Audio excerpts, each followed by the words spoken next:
Assalamualaikum warahmatullahi wabarakatuh. Apa kabar anakku yang solih dan solihah? Semoga kita semua dalam keadaan sehat walafiat. Jumpa lagi dengan Bu Mazia Safitri dalam pelajaran pendidikan agama Islam dan budi pekerti. Kali ini kita akan membahas tentang kisah teladan Nabi Ibrahim dan Nabi Ismail alaihi salam. Nabi Ibrahim lahir dan dibesarkan di padang Arab daerah Irak dan termasuk dalam wilayah kerajaan Babilonia.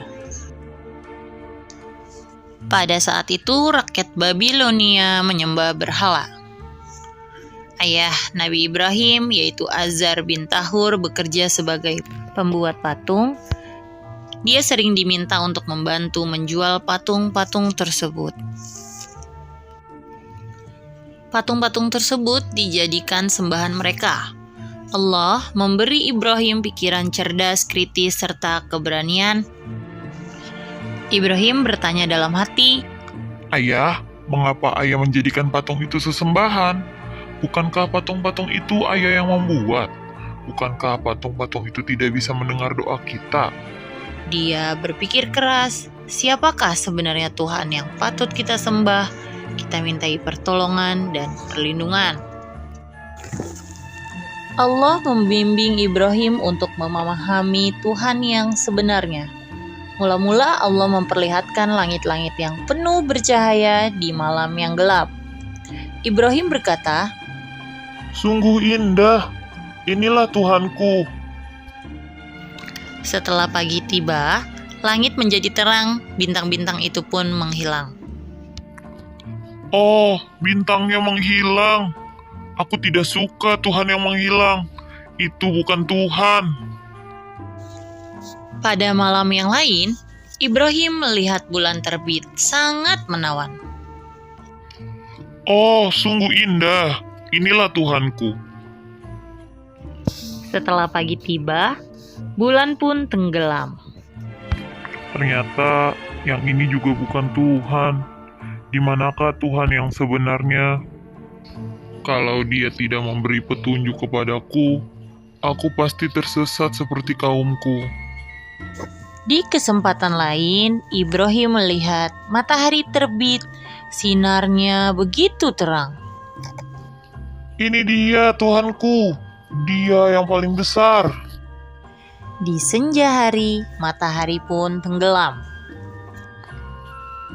"Wah, Dia juga bukan Tuhanku. Wahai kaumku, aku tidak mau menyembah Tuhan-Tuhanmu itu. Aku ingin mengabdikan diriku pada pencipta semua ini." Suatu hari, ada perayaan keagamaan kaum Ibrahim. Setelah memberi sesaji kepada berhala, mereka pergi ke luar kota.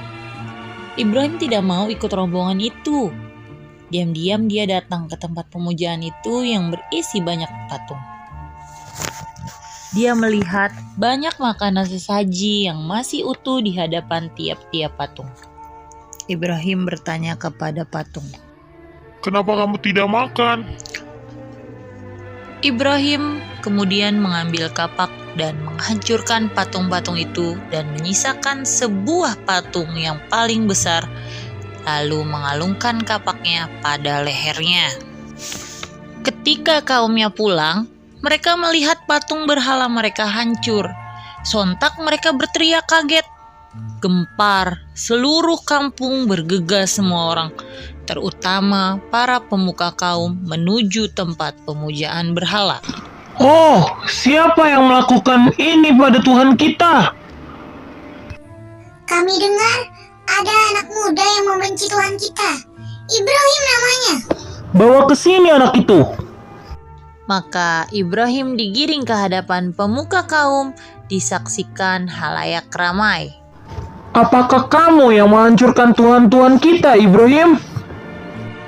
Yang menghancurkan patung-patung itu adalah patung yang besar ini. Bukankah Dia yang membawa kapak? Tanya saja kepada Dia, kalau Dia bisa menjawab. Orang-orang yang mendengar jawaban Ibrahim pun tersadar bahwa merekalah yang keliru menyembah patung-patung itu.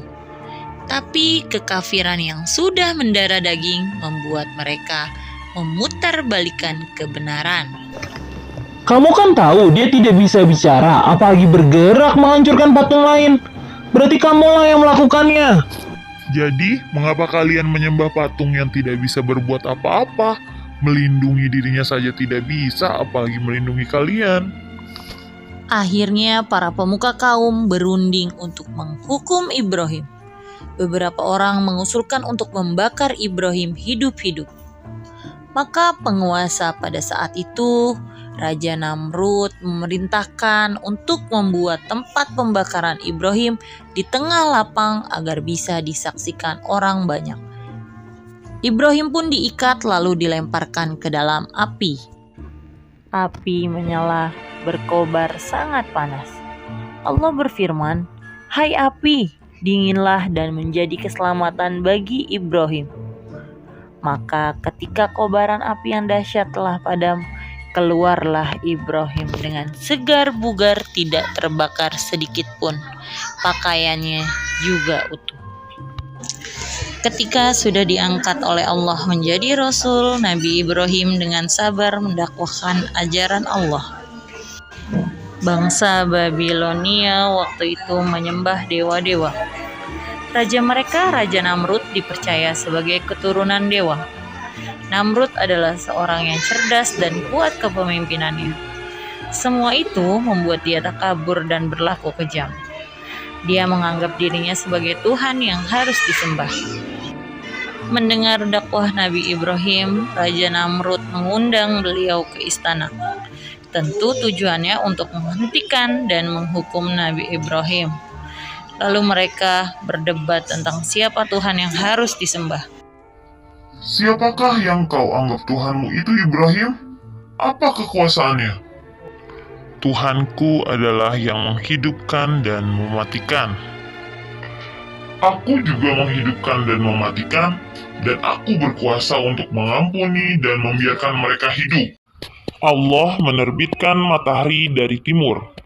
Kalau kau juga Tuhan, terbitkanlah matahari itu dari barat.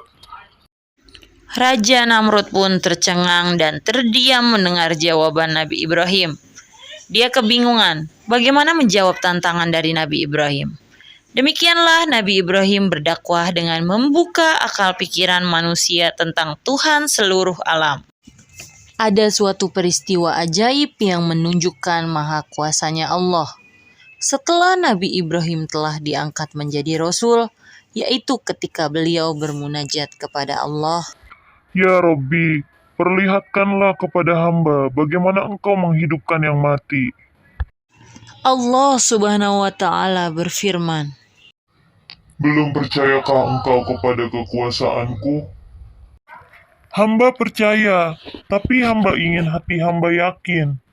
Kemudian Allah Subhanahu wa Ta'ala berfirman, Ambillah 4 ekor burung, lalu potong-potonglah mereka. Lalu lemparkan di atas tiap satu bukit satu bagian. Kemudian panggillah mereka, pasti mereka akan datang kepadamu dengan segera. Nabi Ibrahim melakukan yang diperintahkan Allah, maka keimanannya bertambah mantap. Kepada bapaknya, Nabi Ibrahim tidak putus asa mengajak meninggalkan penyembahan berhala. Wahai ayahku, mengapa ayah menyembah sesuatu yang tidak bisa mendengar dan melihat, serta tidak bisa berbuat apa-apa untuk menolongmu? Sesungguhnya Allah memberi aku ilmu. Ikutilah aku, wahai ayahku. Jangan ikuti syaitan.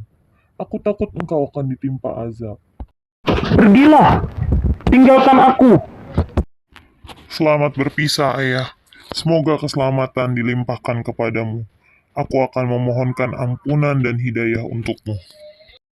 Nabi Ibrahim terus memohonkan ampunan Allah untuk Azar, sampai kemudian jelas bahwa Azar tidak mau beriman dan terus memusuhi Allah. Allah melarang memohonkan ampunan bagi orang-orang kafir. Setelah terbukti tidak ada yang beriman di antara kaumnya selain Lut, keponakan beliau, dan sanak sepupu beliau yang menjadi istri beliau, Nabi Ibrahim pun hijrah meninggalkan kampung halamannya di Irak.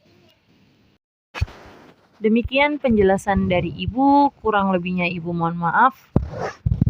Tunggu kisah selanjutnya. Wassalamualaikum warahmatullahi wabarakatuh.